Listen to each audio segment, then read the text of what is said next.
Yo, let's do. Y'all want to do the Joe Budden and Akademiks appearance first? Let's do that. So Joe Budden, damn, I'm tripping. Akademiks went to Joe Budden podcast, and that's where he addressed Loon, Akademiks.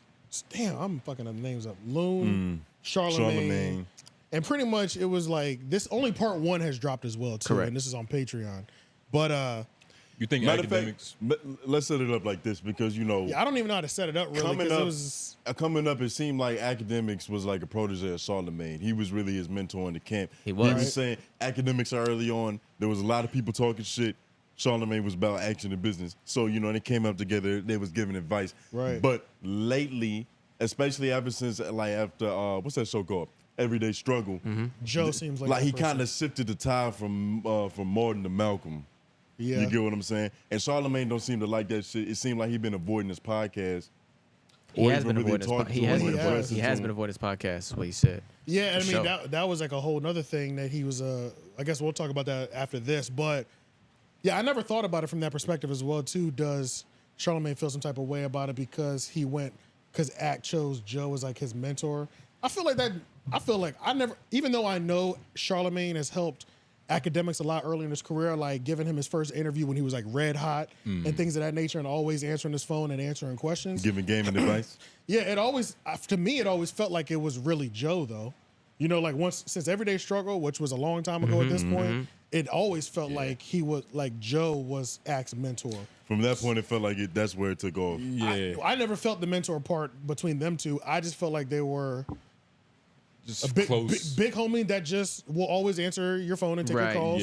That's all I. They felt closer. It's like like a more pure relationship. No, it felt more like I'm always gonna respect you because of what you're doing relationship. We might not be friends, but it was always, if you call, I answer. I'm not buying you birthday gifts, and you might not be invited over for Christmas, but I'm never not gonna take your call. That's all it felt to me.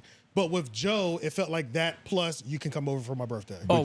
There you go. But you could tell by the way his emotions in that Twitch stream where he was talking about Charlamagne not doing any of his shit. Yeah, he's a hurt person. Yes, and you only that hurt when you really feel an emotional connection to that. That's true. That's true. And but Charlamagne might not have felt that either. Though. It might not have been Charlamagne's way. You think it was reciprocated. So y'all saying Charlamagne is like sad and mad that Joe, like that AK? No, I think that Akademiks thought he had a closer relationship bonder with him than Charlamagne had with him. That's correct. What I think. That's what it feels like. Yeah, based on the way that Ak is speaking about it, because Ak speaks about Charlamagne, and I can understand that too. You know, think it's a little Frankenstein monster syndrome? Shit, nigga, I came off in the beginning of this. Like, I was irritated as fuck at the beginning of this podcast because I was disappointed in this nigga Elliot. You know what I'm saying? Right. So it was one of those type of things where it's just like, I thought he cared about me more.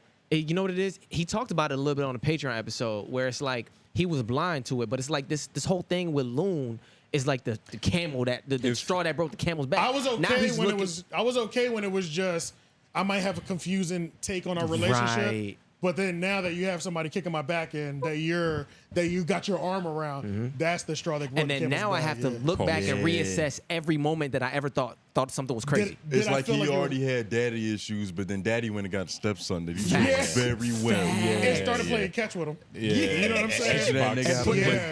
And putting it online.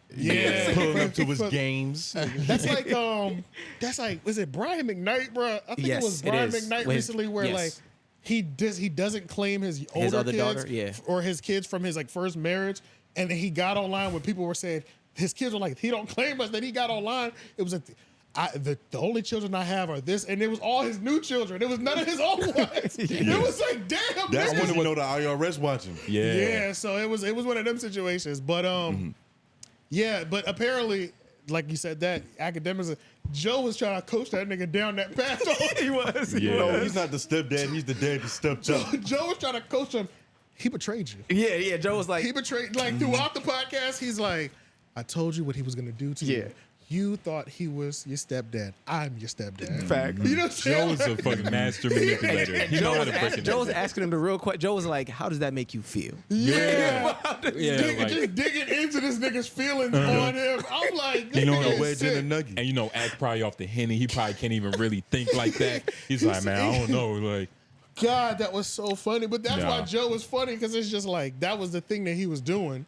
Because you But- can see the like the excitement in Joe's face sometimes, where it's Yeah. like, I knew it. I finally knew it. This like when Mystique left Professor X. You remember in the X-Men movie? Oh yeah, Because she that was used tough. to be That was good, the tough. blue girl. That was Yeah. tough. And then yeah. Magneto started putting down that slick pimping. He Yeah, did. yeah. Said, look, you're always gonna be fighting. Nigga said, I like you how you are. You don't need to change and look like a white girl. Yeah. Now that was some real Your shit though, beautiful because blue scales is good enough. Facts. yeah, Yeah. yep. So You make a whole feel natural in her true colors, you got it for life. yeah, that's a that's fact. facts. That's a You fact. make an act feel natural in this content where he got how he got, how he did what he did. Like, Nigga yo. said them Chirac niggas deserved it while he rubbing on the petting his belly.